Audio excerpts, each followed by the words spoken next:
Puran, I think your presentation is going to be next. Hi. Tanya, so I'm going to go back to where you started. You talked about scale. You talked about why Indian architects are not working on international real estate funds building in India. I don't think that's my focus.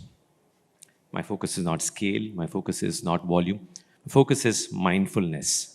I think that's what we are talking about today, being mindful about the design that we take on. It could be a small project. It could just be a product. It could just be an interior space or a very modest villa or a design lab.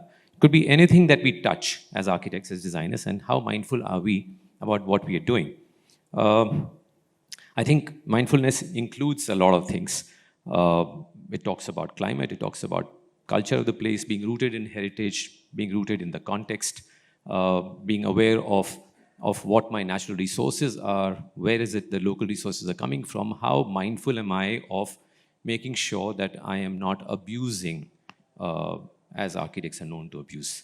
So some of the things that we do see across the world being architects, we're very aware of urban regeneration, we are aware of how impact is created. There's a certain process each one of us has. As we start designing, something goes on in our heads and we want to start sketching, we want to start the process of conceptualizing. I think that's where the mindfulness begins. To me, being aware of what my role, what my responsibility as an architect is where it begins. It doesn't begin with the brief. The brief is what the client puts on the table and says, hey, listen, you're commissioned for this. So some of the case studies possibly in the residential sector, everybody knows this. Everybody knows the contextual brilliance of the project and its mindfulness over a century ago.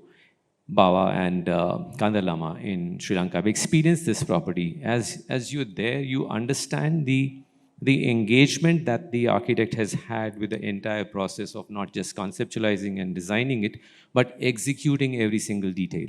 I think a whole lot of mindfulness is in the detail, which is where, as practices that are evolving, and I think that was one of the premise that Misha and, thank you Misha, by the way, in case you're here, Misha and Tanya talked about, that we need to talk about evolving practices in design which look at every aspect very sensitively. So a simple process, you can take, make and waste, and you can build, the building lives its life and you can go on with it. Or maybe we could look at refurbish, retain, reuse, reclaim, recycle, refit. And there's a cyclical aspect to design, and you can try and see how heritage could find its due. Heritage could possibly find its space under the sun, and we don't have a loop that needs to be opened. It can be closed out with that. Some of the case studies closer to home in the community sector, we have the Ice Factory by Kamal Malik and Arjun Malik. I wanted to just show these visuals so you understand that it's not just our works that we are relating about over here. We're talking about design in international context, in Indian context, that's very mindful of the whole sense of, also Mr. Bhatt, who's here. Coincidentally, he's shown this project already. So the Jodhpur stepwells, and I've recently been to Jodhpur 3 months back. I was talking to Ambrish also, who's done a brilliant job there with Ras and the adjoining stepwell. So I think architecture, its very significance in the cultural and the community fabric of life needs its respect. It needs its due, which as architects or people responsible for design have as a basic responsibility towards that.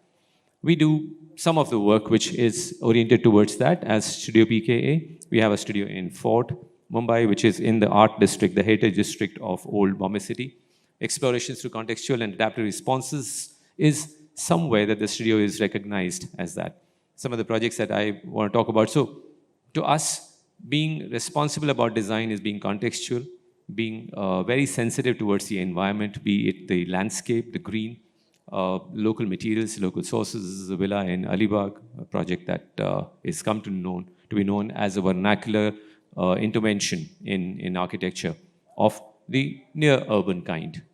Or another project which is sitting on a water body near Bombay, near Pavna Lake, has its context set. There's a dam and 2 forts, and there's a water body which is the largest man-made water body in India. And we have the site sitting on top of that. And We try to respond in our own way in a very sensible, in a very sensitive fashion to something like that. Or a design lab that we've designed in Alibag, which has the inside-outside connect, the very environment setting, which is so critical for architecture to respect when we get sites like this.